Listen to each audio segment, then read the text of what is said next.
cada día, en diferentes puntos de la geografía mundial, el planeta nos manda mensajes sobre enormes transformaciones que está sufriendo. Desde cambiantes pautas meteorológicas que amenazan producción de alimento, aumento desmedido de temperaturas extremas durante varios días, hasta el aumento del nivel del mar que incrementa el riesgo de grandes inundaciones. Fíjense que los incendios, por ejemplo, que están ocurriendo en muchos lugares del mundo, justamente se dan en verano, cuando baja la humedad, pero sobre todo por las temperaturas extremas. O el frío extremo que uno siente, porque el problema del cambio climático, uno de los efectos más importantes, es que estas situaciones de calor o frío se acentúan en forma profunda, pero la temperatura cada vez más alta. Bueno, ahí lo vemos al pobre oso que no tiene dónde meterse, porque una de las cosas más sensibles al cambio climático son los glaciares. Acá vemos el glaciar Uppsala, que es uno de los más, los modelos, digamos, de retraimiento. Fíjense cómo del año 68 que estaba acá, al año 22 se va retrayendo.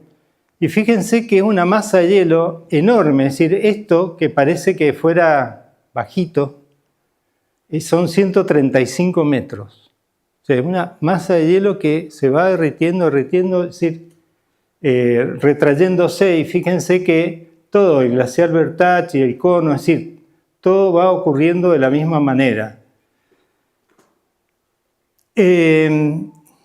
Bueno, el impacto ambiental también tiene lugar en la capa de ozono, que en los años 80 los fluorcarbonados los ponen en los equipos de aire acondicionado y era un líquido espectacular, uno se lo podía tomar, no le pasaba nada.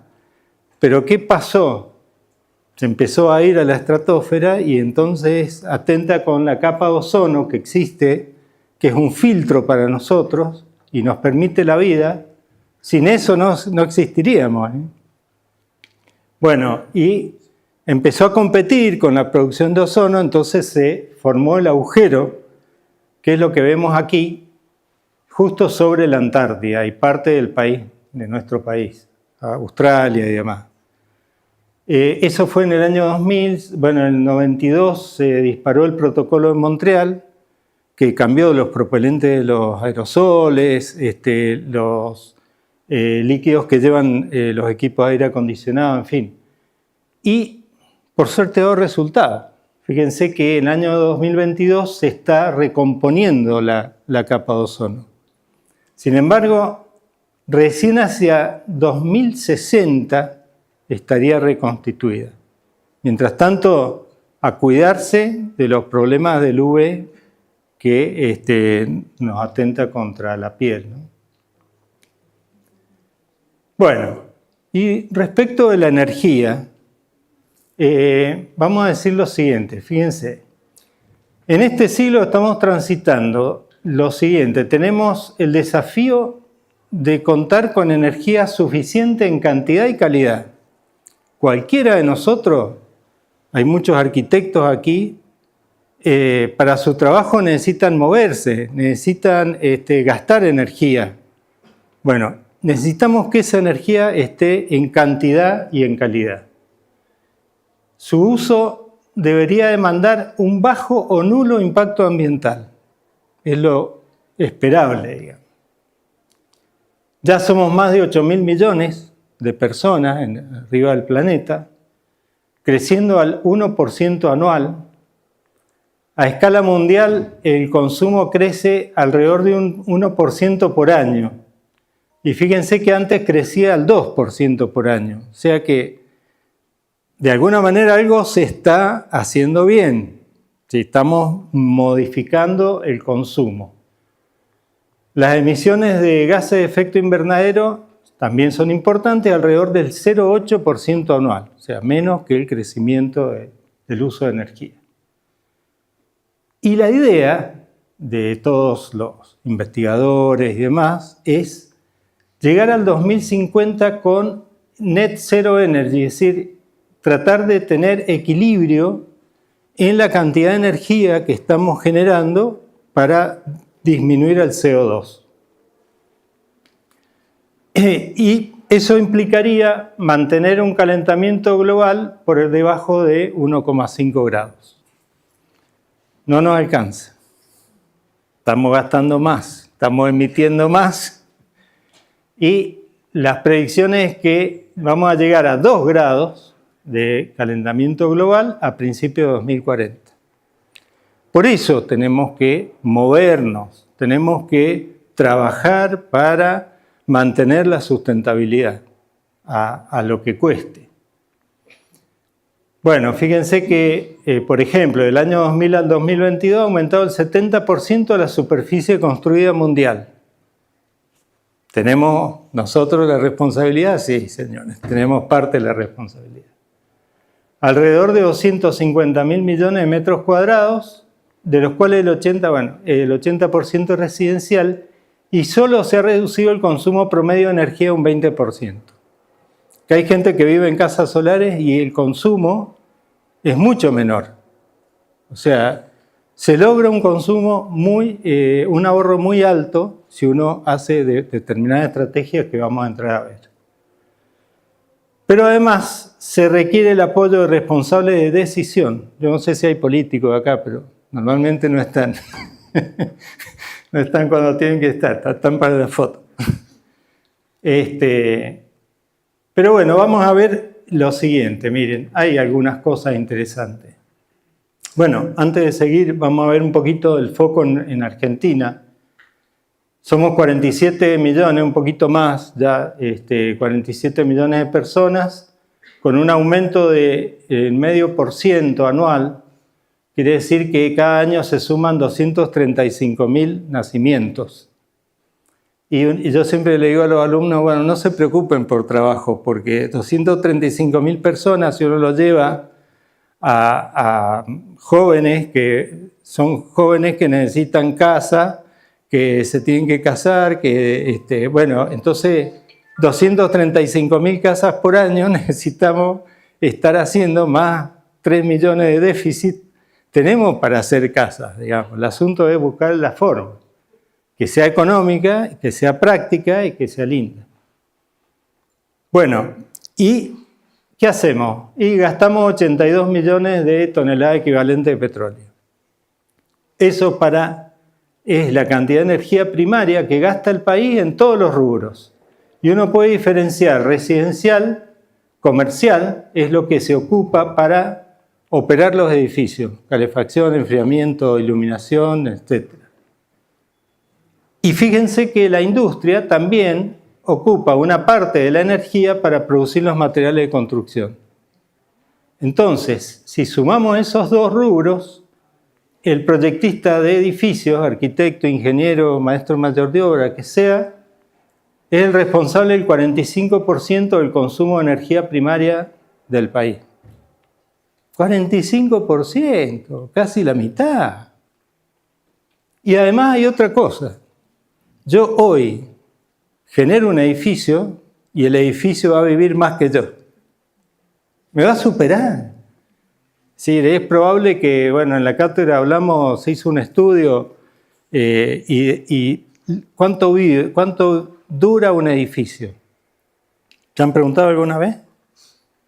La casa de sus abuelos y ya está demolida porque era de adobe. Pero las casas que son antisísmicas es probable que dure 200 años. Donde ya no va a haber energía fósil.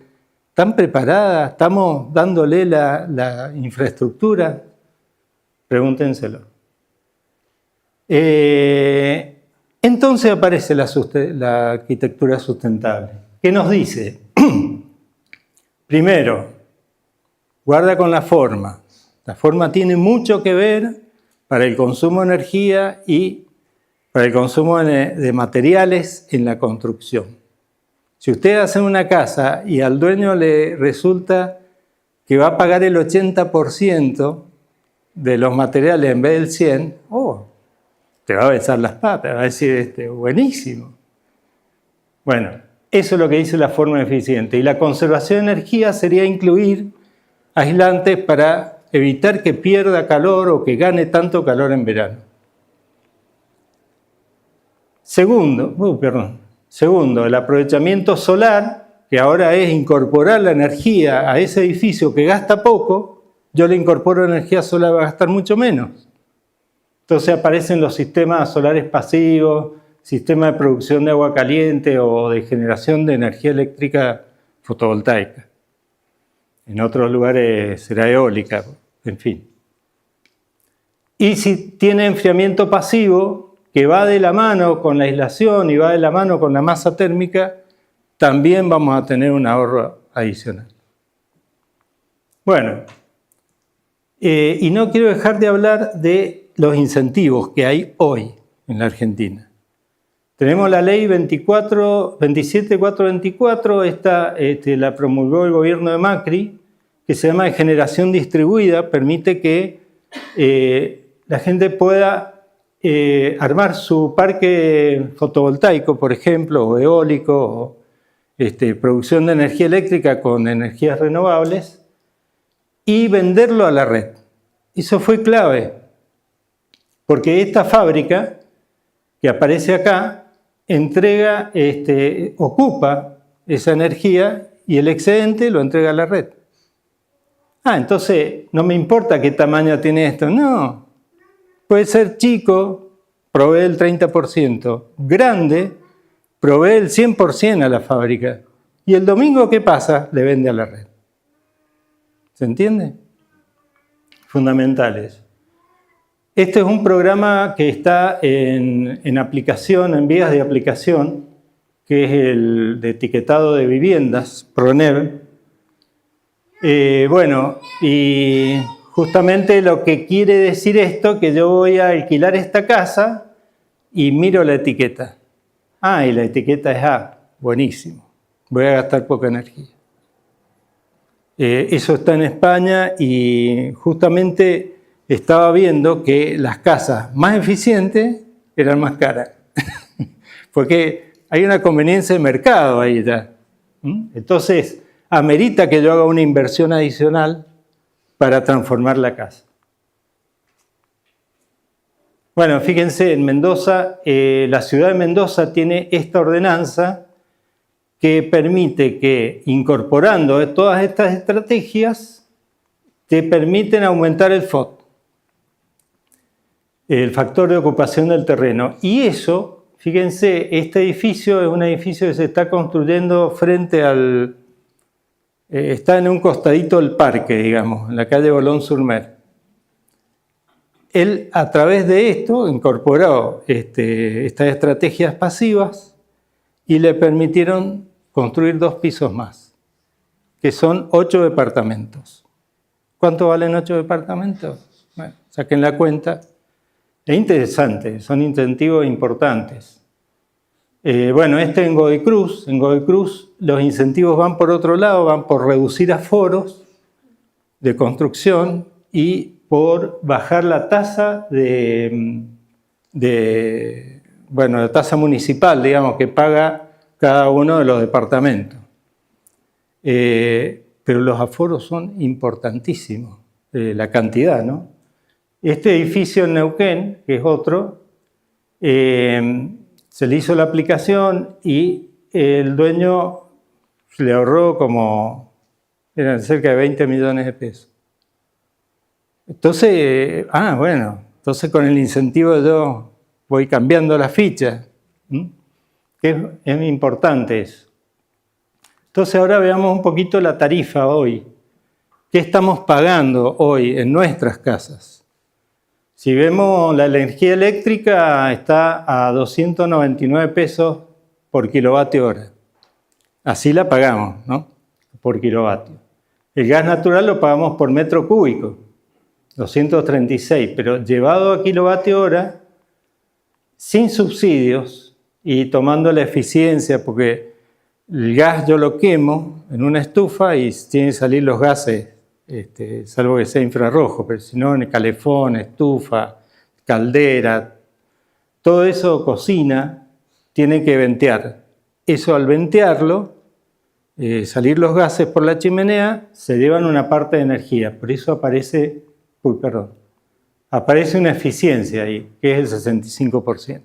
Bueno, es un valor medio, pero fíjense que 34 pesos por kilovatio hora. Los que tenemos gas natural, estamos libres de pagar una fortuna. Fíjense, son casi 10 veces más la energía eléctrica. En el caso del gas envasado, bueno, es intermedio, 138 pesos el kilovatio hora. Esto depende porque esto es variable, pero más o menos con este valor del kilo estaría en ese valor. O la leña. Bueno, la leña también es muy variable, a veces se consigue, a veces tengo la finca, a veces no tengo nada, tengo que comprarla. Y hay precios hoy hasta de 400 pesos el kilo. Bueno, es muy variable, pero siempre, por ejemplo, la leña sigue la inflación. Cuando no teníamos la inflación tan frenada como ahora, subía el precio, una barbaridad. Entonces nadie podía tener una estufa a leña, ¿sí? O era muy cara, digamos, mantenerla así. Bueno, de tal manera que si yo tengo una vivienda que consume este kilovatio horas por mes, tendría que pagar estos valores que están acá, 104.000 si es energía eléctrica, 10.000 o 11.000, casi 12.000 si es gas natural, y bueno, 48.000. Y hay gente que no le alcanza, digamos, con la energía eléctrica, digamos. Entonces, la primera reacción, bueno, cuando fue la primera crisis energética, en el año 73, ustedes no estaban, yo sí, pero me quedó muy claro lo siguiente. La primera reacción que uno tiene cuando pasa esto, imagínense que en ese momento pasó a valer la energía 4 veces más. O sea, que vos decís, che, estoy viviendo ahí, ¿cuánto pagás? 100.000 pesos por mes la energía eléctrica. Bueno, el mes que viene va a pagar 400.000. Entonces lo primero que hace es apagar todo. Apagar todo, la gente no ponía estufa, se abrigaba. Bueno. La segunda reacción, ¿cuál es? Invertir en ver qué es lo que hago para vivir bien gastando menos. Y ahí está la inversión. La inversión que tiene que tener una contraprestación, digamos. Bueno, entonces veamos la forma primero. Esto es para quien proyecta edificios hoy. ¿Está bien? Yo sé que hay público en general y por eso les pido un poco de paciencia y que me hagan las preguntas si no entienden. Bueno, desde ya.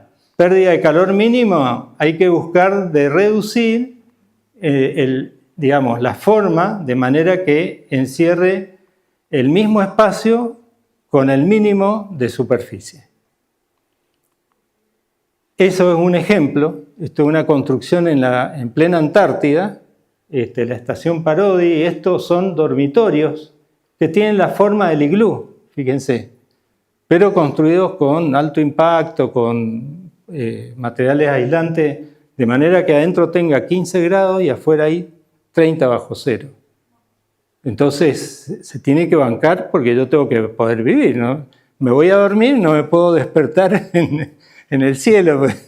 Cuando te congelás, te dormís.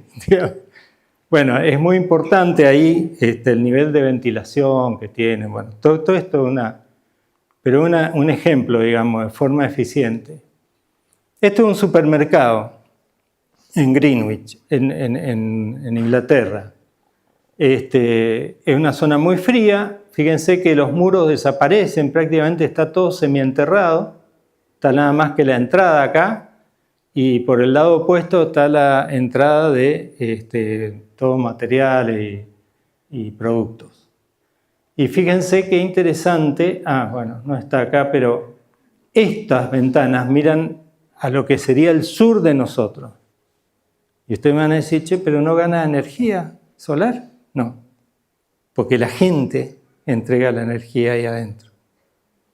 Entonces tiene las ventanas estas lo que hacen es incorporar iluminación natural y cuando baja el nivel de iluminación al final del día se van prendiendo automáticamente las luces. Entonces, esto gasta muy poca energía. Fíjense que además tiene acá como unas bocinitas que son fotovoltaicas y eólicas.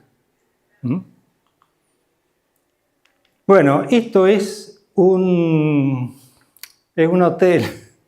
Son cabañas de un hotel cerca de París. Que bueno, está de moda ahora estar durmiendo arriba de los árboles, parece. Entonces tienen esta forma, que es como una esfera. Uno viene por el puente acá, se mete y este es el dormitorio, que es todo cama. Ahí se ve una vista más o menos. Tiene abierto arriba, entonces uno ve el árbol, las estrellas. En fin, es algo muy nuevo y qué sé yo. Fíjense este número, FAEP igual a 4. Bueno, ya lo vamos a ver qué es. Este es otro. Fíjense que este es un cubo de 4 por 4 por 4. Ahí tienen la altura, enorme. ¿Por qué tan alto? Y no sé, porque quiero ver qué sé yo, el nido que estaba acá. No lo sé, pero la altura es contraproducente a la cantidad de materiales.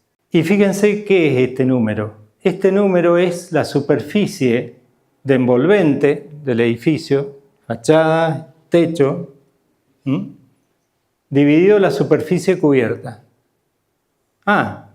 Entonces fíjense, este era 5, este era 4 y este es 1,15. O sea, ¿qué quiere decir eso? Que el que tiene 3 con respecto al 1,15 está gastando 2 veces más material, 2 veces más material que el que tiene 1. Y eso, además, transmite calor proporcional a la superficie.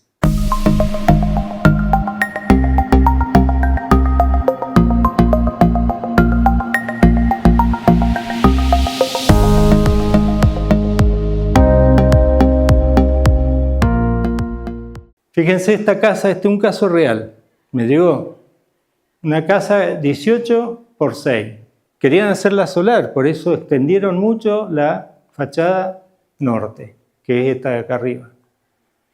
Bueno, 2 dormitorios, un escritorio, en fin. Todas esas prestaciones.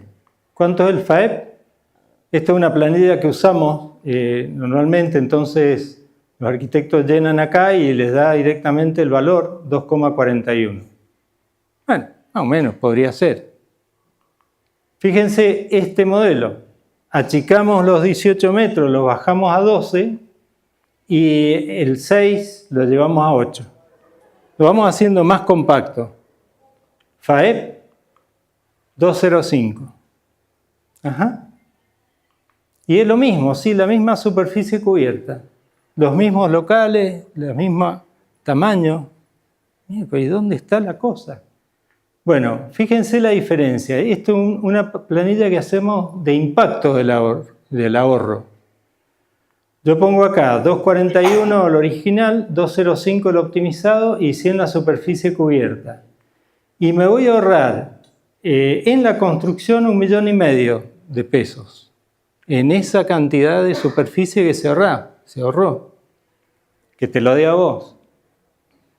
Y tomando una tramitancia alta y tomando gas natural, fíjense lo que menos gasta, estamos en 8.600.000 pesos a lo largo de la vida útil del edificio. Todo eso lo puedo poner hoy y me lo va a devolver. ¿Se entiende lo que es? Bueno. Después, si quieren, lo ven. Bueno, aislación de techos, todo lo conocemos. Normalmente los techos directos se arman con la estructura más un cielo raso, una barrera de vapor, que puede ser acá la membrana que aparece aquí, puede ser un polietileno de 200 micrones, en fin, cosas que no son caras para nada. El mismo aislante, en esta casa fue una mezcla entre poliestireno y lana de vidrio, que lo pueden ver acá, y después viene la teja. Pero podría ser poliestireno solo, lana de vidrio sola, después viene la protección, chapa, teja. En este caso el aislante va en una losa, que también es importante, es decir, no, si ya tiene la losa alivianada, no importa. Sí, hay que poner, no, pero pongo los ladrillos de poliestireno. Sí, pero en la vigueta no va a tener el poliestireno. Entonces tenés un puente térmico, hay que cortarlo. Bueno, y después va el alivianado, perdón. El alivianado, el hormigón alivianado pendiente y después va la membrana, lo que sea. Y ya quedó incorporada la aislación. Y hoy la aislación es un rubro muy económico. Entonces no tiene sentido no ponerla. Bueno, estos sistemas que hay hoy que tienen todo incluido. Aislación, en este caso poliuretano, chapa, y por debajo tiene o polipropileno, cartón prensado, machimbre o una terminación de chapa, en fin. Tenés diversos materiales, pero lo importante acá es esto, el espesor de aislación térmica. Y fíjense este número, el K es la tramitancia térmica que va a tener ese cerramiento. Este de chapa es 0,38. Este de techo, bueno, 0,60. Fíjense que es menos de 1, y estamos alrededor de la mitad de 1. Ya vamos a ver por qué lo digo. Che, no me corre, ahí está. Bueno, este es otro techo aislado por debajo. Estos son otros elementos que se van aplicando.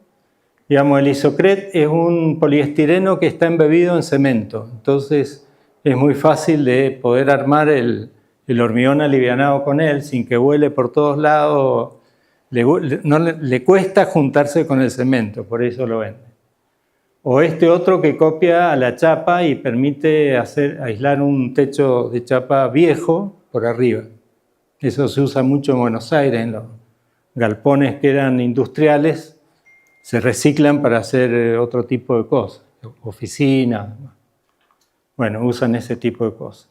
En los muros igual, en los muros incorporamos la aislación térmica. Bueno, esto es una construcción que permite mantener la masa térmica del ladrillón por dentro y por fuera queda el ladrillo visto. O esto que es posible, fíjense, de reciclar un edificio. Tengo un colega que vive en Canadá, se dedica a comprar edificios viejos, los recicla energéticamente y los vende. Y tiene muchísimo laburo. Pero transforma casas que antes eran muy malas, digamos, para vivir, en casas muy buenas. Bueno, esta es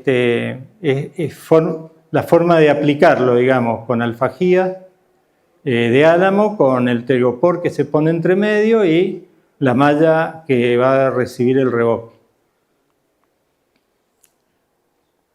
Bueno, y después el revoque, como ven acá, se va revocando por tandas, por pasadas. Ahí está la faja. Y la terminación, que puede ser piedra, como en este caso, o otra forma de incorporar que se puede pintar, en fin, pero ya queda la aislación incorporada. Y eso es lo importante. Elijan cualquier forma. Con este método se aisló el shopping, el Mendoza Plaza Shopping. Cuando se hizo la ampliación hace 20 años, se hizo con este sistema. Yo digo, para mí adentro, yo digo, ¿cuánto irá a durar? Porque esto es una capita que tiene milímetros. Está impecable. Está bueno, eso hay que observarlo, porque hay que ver cómo nos va a ir después cuando nosotros lo propongamos. Yo siempre le digo a mis alumnos, pregunten, ¿tienen duda? Consulten, consúltenme. Le digo, yo no tengo problema, pero el tema es no frenar esto. Necesitamos que haya muchas cosas de estas. Fíjense, esto es una terminación de este tipo de aislaciones.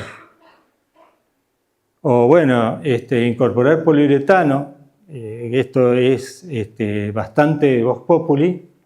Fíjense que el número sigue siendo menor de 1 y alrededor de la mitad. Se incorpora el poliuretano, copia, qué sé yo, y después se revoca esa pared.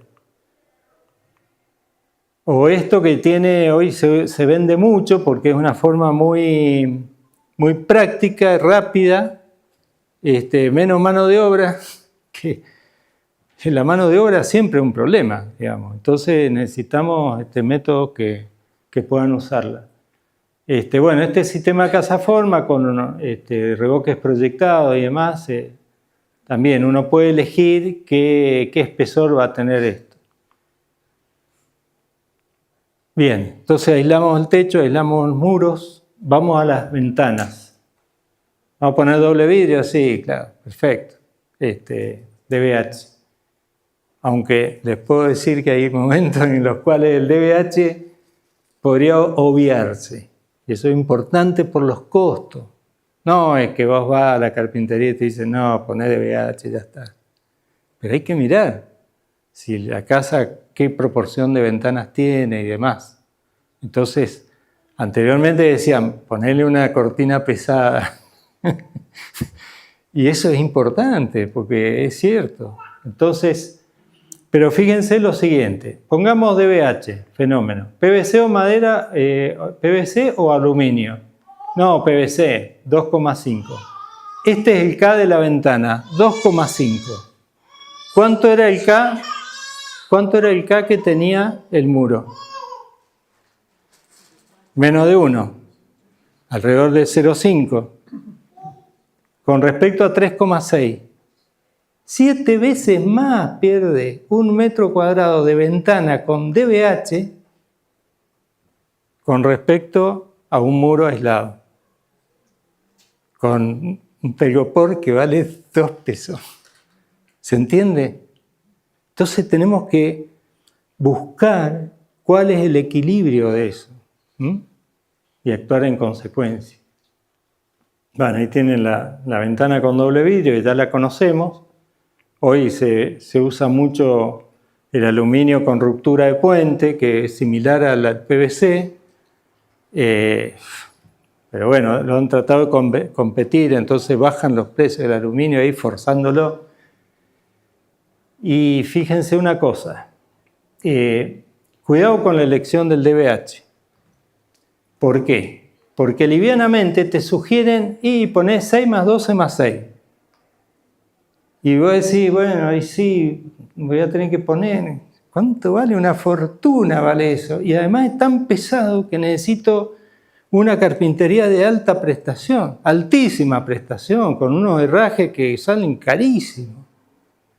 ¿Para qué ventana? Y no, la ventana que yo estoy proponiendo.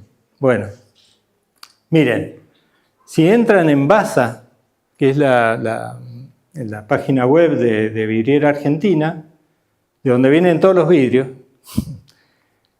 está el boletín BT15 que les va a decir qué espesor de vidrio necesito, ya sea simple o doble vidriado o laminado.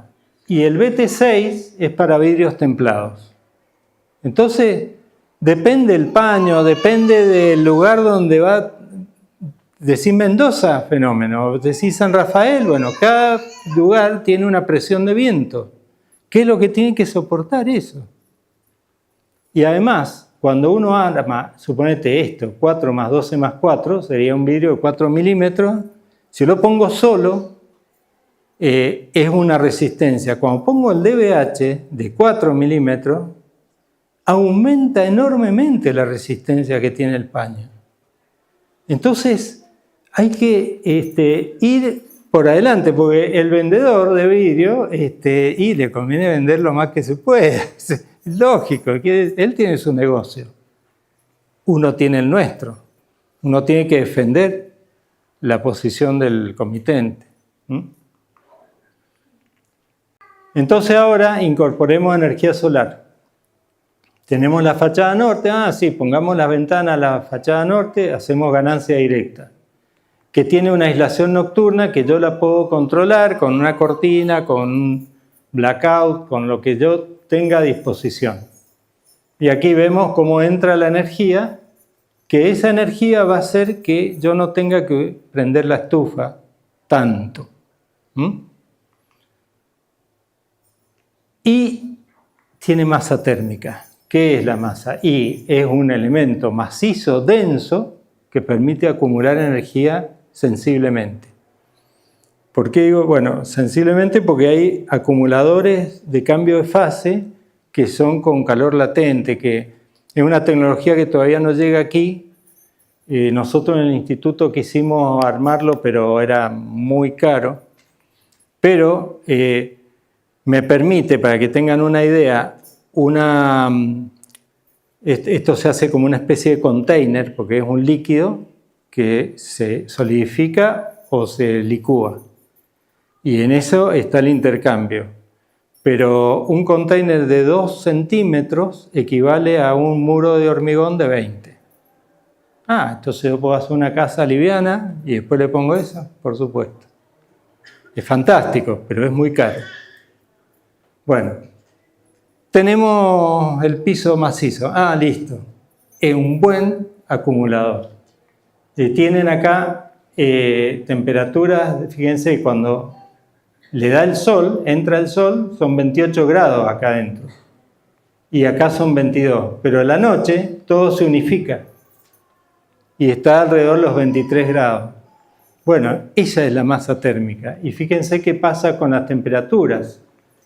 Para una exterior que baja entre 5 y 23, ¿no?, diariamente, tengo temperaturas interiores entre 18 y 20. Ese es el efecto de la masa térmica, que no deja enfriar el edificio a la noche. O sea, cuando se quiere enfriar, la masa le entrega el calor que acumuló. Por eso es importante tener esa masa térmica. Y acá, bueno, tienen la temperatura exterior, la interior en 2 lugares, comedor y dormitorios. Y acá tienen radiación solar. Bueno. Y este es un estudio que hicimos a dónde conviene poner la masa térmica. Bueno, el piso se lleva todo. O sea, es fundamental que el piso tenga masa térmica. Y fíjense una cosa. ¿Cuánto voy a poner de masa térmica? Porque también está eso. Bueno, pongo masa térmica, ¿cuánto? ¿Todo? Bueno, acá tiene el valor. Para San Rafael serían más de 1,8 metros cuadrados de masa térmica por metro cuadrado de superficie cubierta. O sea, que si mi casa son 100 metros, yo necesito 180 de masa térmica. Y si el piso es macizo, porcelanato, cerámico, con un contrapiso macizo, bueno, ya tengo 100 metros cuadrados de los 180.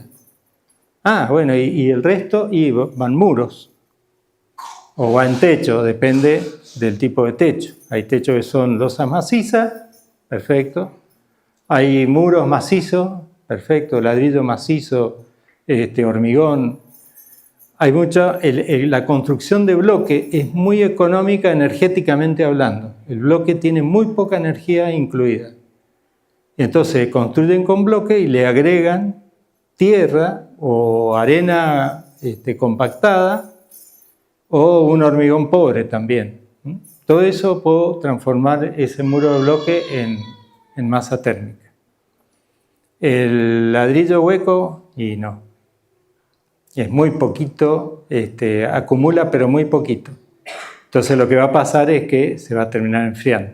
Bueno, este es un caso de un centro de salud que está en Bardas Blancas, justamente.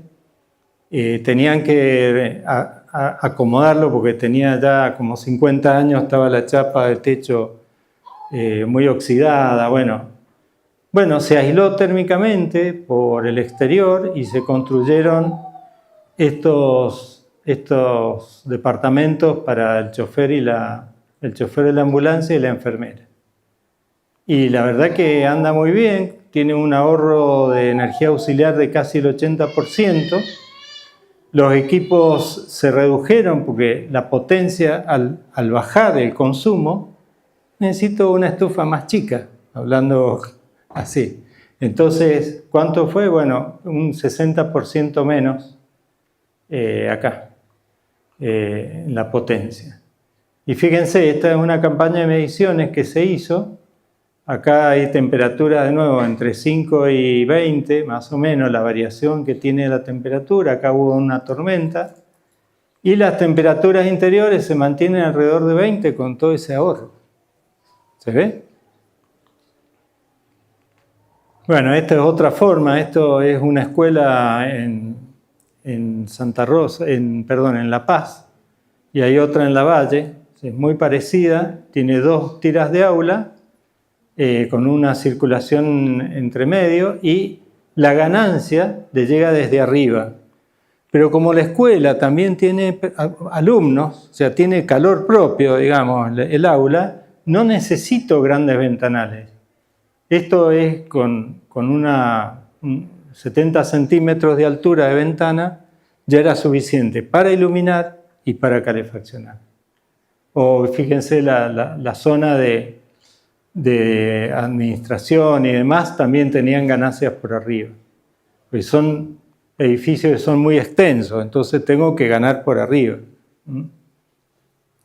Bueno, esto es una fábrica, no tiene nada que ver con un edificio de casa o de escuela, pero el dueño de esta fábrica era un tipo que estaba muy casado con la energía solar y con la eficiencia de calidad y todo. Y bueno, armamos estos ventanales en el techo que le permitían ganar calor también, porque la fábrica es de fideos, el fideo se seca a 30 grados, entonces no necesita un gran calor, con muy poquito te mantenía todo. Pero cuidado, las ventanas en el techo, fíjense lo que es un restaurante en Salta. Fíjense, los aire acondicionados están acá y tienen la necesidad de una media sombra para que frene la gran cantidad de energía que llega desde el techo, sobre todo en verano. Y este shopping, imagínense dónde es. Un lugar muy frío, Bariloche. Y sin embargo, todo esto era una sola media sombra, porque no había forma de bajar la energía que llega. Es decir, hay que tener mucho cuidado, hay que hacer un balance mínimo. Bueno, elementos de protección de los sistemas. Estos son persianas, postigones. Y uno dice, no, le pongo un blackout. Sí, es eso, pero el blackout ya está adentro. Y adentro tiene la mitad del rendimiento. Bueno, esta es una escuela que está cerquita de acá, en la Junta, en Malargüe. Tiene 3 aulas y tiene el Zoom. Y uno ve acá, esta es la vivienda del director y esto también está totalmente aislado. Como era muy caro en ese momento poner aislaciones, se hizo este talud de tierra, que se hace un movimiento de tierra. Entonces el gran espesor del talud reemplaza al aislante térmico. Y tiene la ganancia directa por arriba y tiene algunos muros, estos son muros trombe que, bueno, para los arquitectos no le va a resultar una cosa, lo van a identificar bien, pero esto permite ganar calor y durante toda la noche está entregando calor. Entonces los chicos llegan a la mañana y está calentita la escuela, que eso es importante.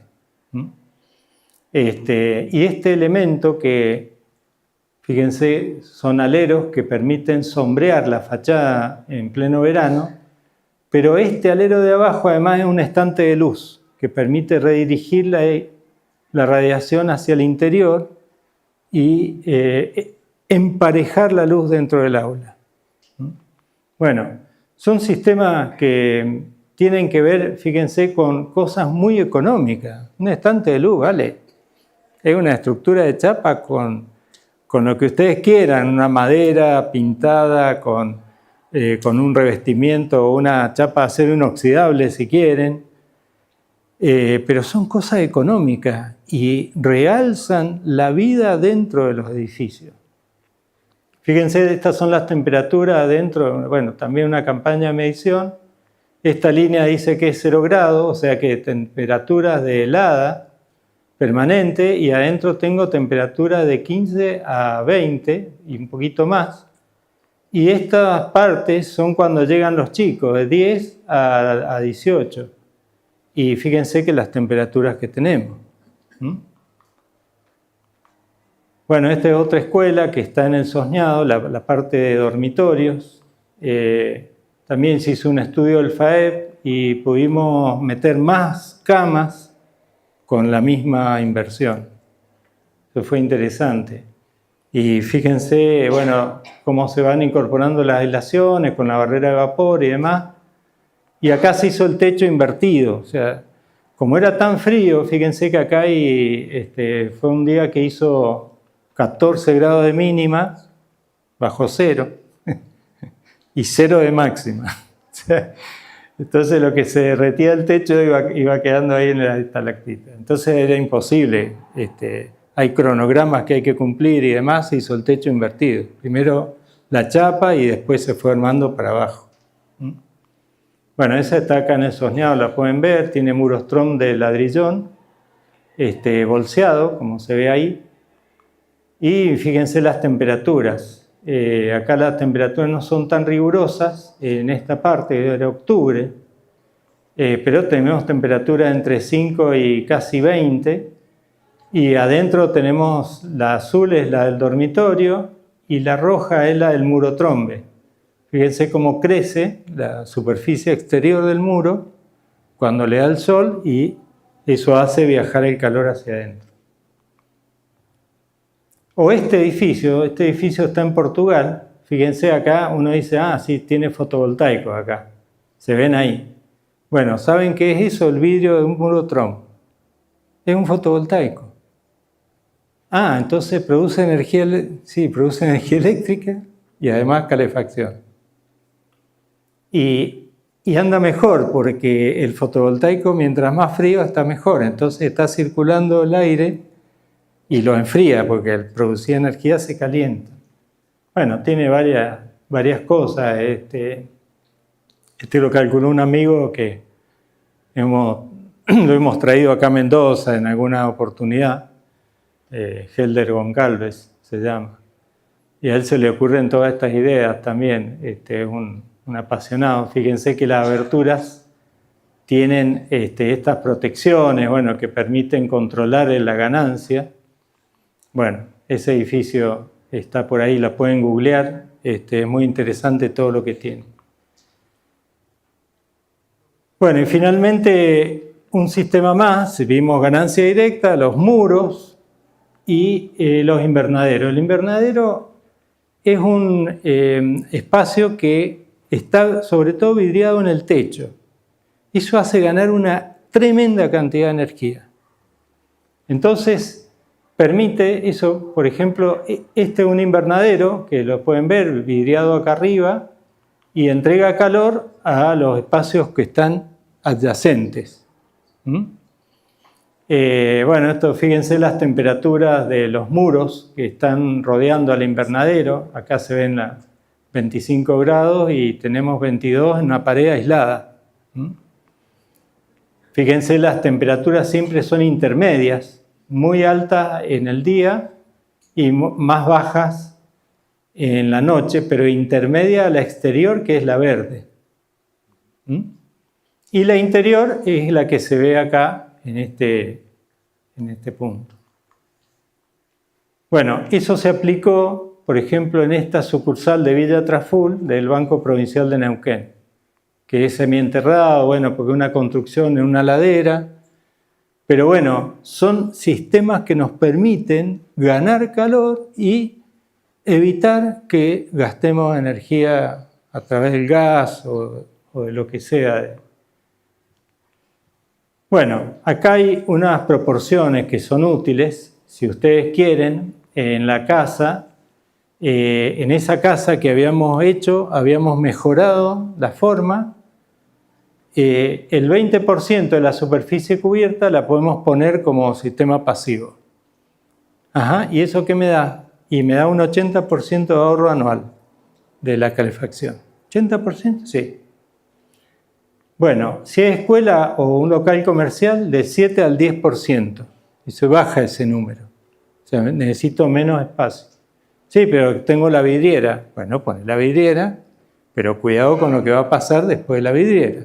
Entonces hay que controlar un poquito eso. La cantidad de masa térmica y de 6 a 9 veces la superficie colectora.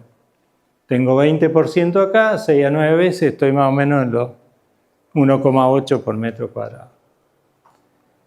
Y el espesor que sea 10 centímetros por lo menos. De espesor, ladrillo macizo, ladrillón macizo, bloques, en fin. Y finalmente veamos un poco de sistema de enfriamiento. Y antes de ver el enfriamiento, veamos el calentamiento.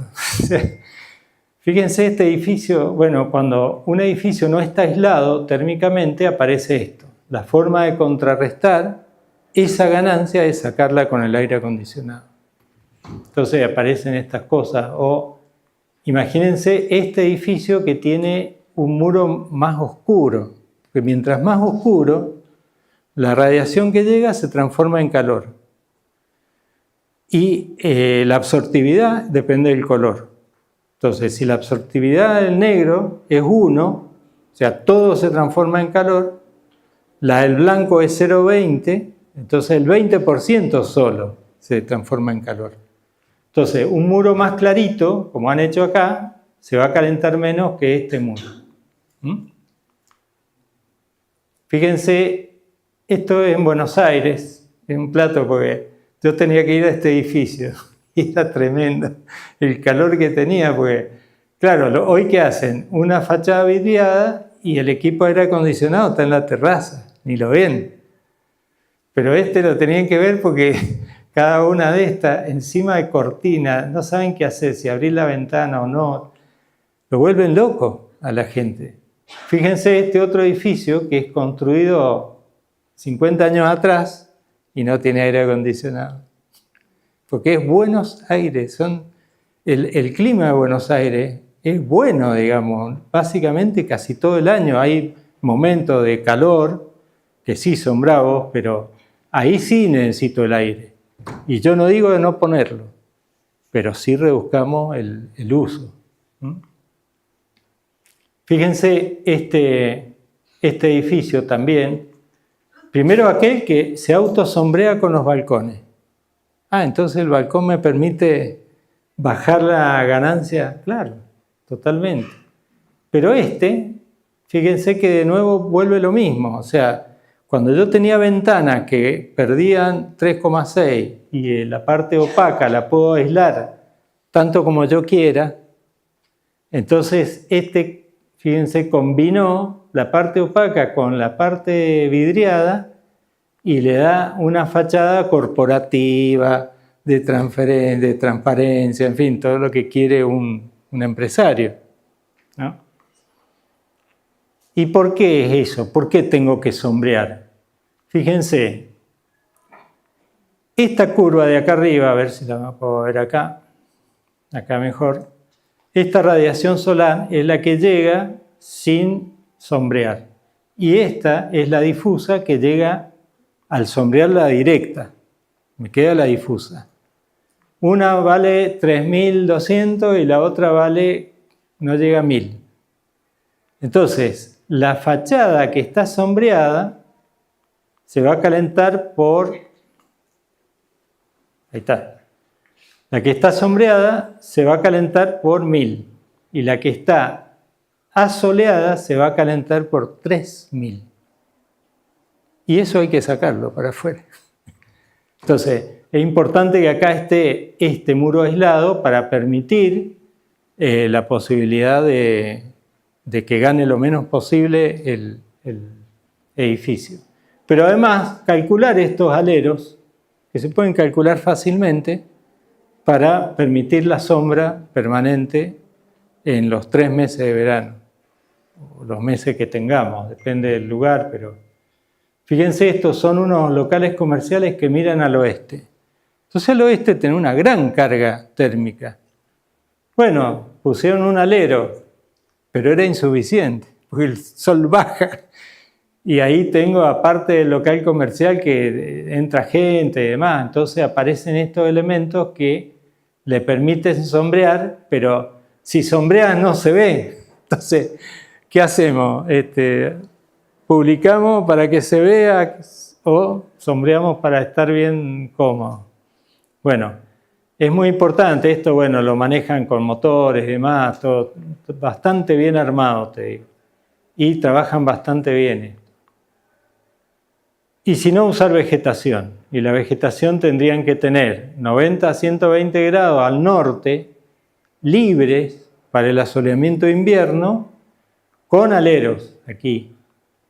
Y vegetación de hoja caduca al este y al oeste, y perenne al sur, para evitar los vientos del sur en invierno. Es una norma que se puede mirar un poquito más con detenimiento en el momento que uno tenga que proyectar, depende del lugar. Fíjense, esto de la especie caduca es importante porque en invierno se asolea totalmente y en verano se sombrea totalmente. ¿Se entiende? O este tipo de, bueno, aleros que parecen que estuvieran flotando, en fin. O aleros que tienen fotovoltaicos, también uno puede utilizar eso.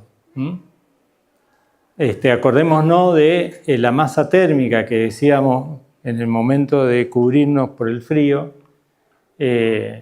Fíjense, bueno, estos son 3 tipos distintos de masa térmica. La masa térmica A, que fíjense que le cuesta enfriarse estos 2 días de tormenta, y mantiene las temperaturas mucho más estables que si yo tengo un edificio con poca masa térmica, como son los sistemas que hoy nos quieren vender. O sea, no, con buen criterio, o sea, queremos usar Casaforma o cualquiera de esos sistemas y son todos livianos. Ese es el tema. Entonces hay que buscarle la vuelta para incorporar la masa. Muy bien, y con respecto al calentamiento de agua, ya termino, fíjense que esto es un trabajo que hicieron Salvador Gil, de la Universidad de El Salvador, en Buenos Aires. Y fíjense, el calentamiento de agua representa entre el 20 y el 34% de la energía gastada en la vivienda. Un montón. ¿Por qué? Porque necesito todo el año el agua caliente. Entonces, un sistema solar me va a permitir ganar lo que necesito para cubrir esta base. Y habrán momentos de tormenta en los cuales voy a necesitar el calefón auxiliar. Entonces, yo colocando un calefón solar podría tener ahorros del 50 al 95%. Eso, en la diplomatura que dictamos se hace un cálculo y entonces uno dice, che, necesita un calefón solar con 2 placas y un tanque de tanto. No me da, no llego. No importa, pone 1. Entonces ahí sale el 50%. Y después cuando pongas el otro, vas a saltar al 95%. ¿Se entiende? Sí, eso es lo bueno. Todos estos sistemas son evolutivos. Uno puede ir gradualmente conformándolos. Pero ya tener la casa orientada pensando en esto, en el futuro, es un golazo. Fíjense, esto es una forma de incorporar los calefones y que no se vean como un calefón solar, puesto arriba del techo. Porque eso, como arquitectos, como diseñadores, nos pega una patada, digamos, eso, ¿no? Y al final lo termina poniendo después el dueño de la casa porque no tiene otra. Bueno, fíjense, ahí está el colector. Es la baranda, estas barandas son todos calefones solares. Y el tanque lo tienen ahí. O sea, si uno se trabaja un poquito, bueno, ustedes saben un montón de todo esto. Yo soy del ramo de la ingeniería, pero entiendo la arquitectura y sé lo que significa que una fachada sea agradable también, para caminar y verla. O estos elementos que parecen ventanales, bueno, son todos colectores. Fíjense esto, el Sunny Goods, esto en Suiza, pero también vale la pena mirarlo porque estas barandas son fotovoltaicos. Y este elemento, esto es un balcón en realidad, ahí no se ve, pero tiene estas protecciones para que el exceso de calor quede afuera. Sunny Goods. O estos elementos, fíjense cómo uno incorpora estos sistemas fotovoltaicos y no es un aparato que está arriba una estructura, porque te la van a vender, te la quieren vender. Vos decís no. Eso lo charlamos con Alexis Atem, que es uno de los socios de Energe. Y le digo, Alexis, no pueden hacer lo que están haciendo. O sea, ha ido un arquitecto de parte mía a querer poner un fotovoltaico vertical y le han dicho no, porque va a perder mucha energía, qué sé yo, y se asustó el dueño y entonces no lo quiso poner. Y le digo, pero hay que animarse a esto. Esto es, en vez de un alero acá, ventanal vertical y alero, se hizo esto para ganar energía fotovoltaica y tener el efecto del alero con el vidrio inclinado. Entonces esto sombrea en verano y son todas ideas que surgen de estar pensando el diseño. O esto que es un material más de construcción. Eso es lo ideal. Y finalmente les traigo esto porque es una... Lelia Inmoff se llama la investigadora, trabaja en Córdoba y generan estos fotovoltaicos biosolares, sistemas biosolares, que sería la fachada verde con los fotovoltaicos encima.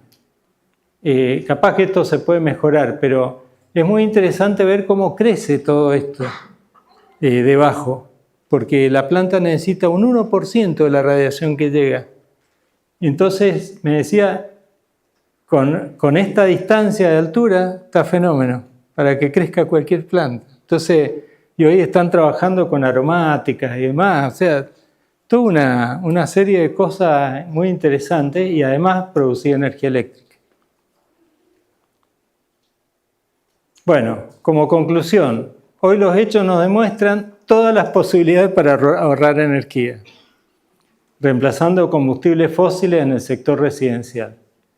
La arquitectura sustentable genera ahorros a los que no estamos acostumbrados. No estamos acostumbrados, no nos cabe en la cabeza.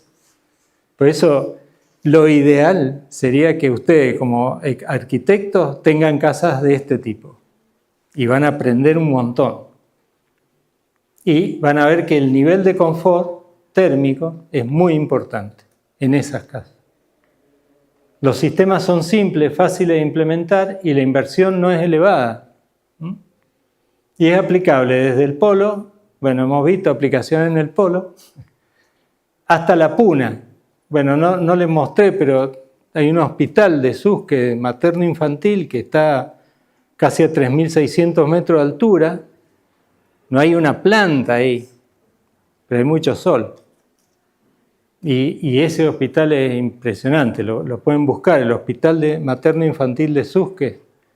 Y bueno, lo hicieron unos colegas y todo en piedra, una cosa muy linda, con colectores solares, con calentamiento de aire para la zona de guardia y hay internación.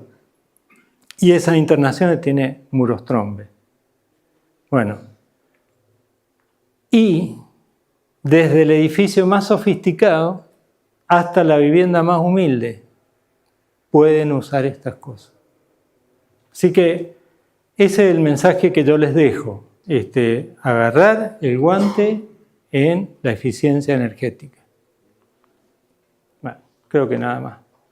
Muchas gracias.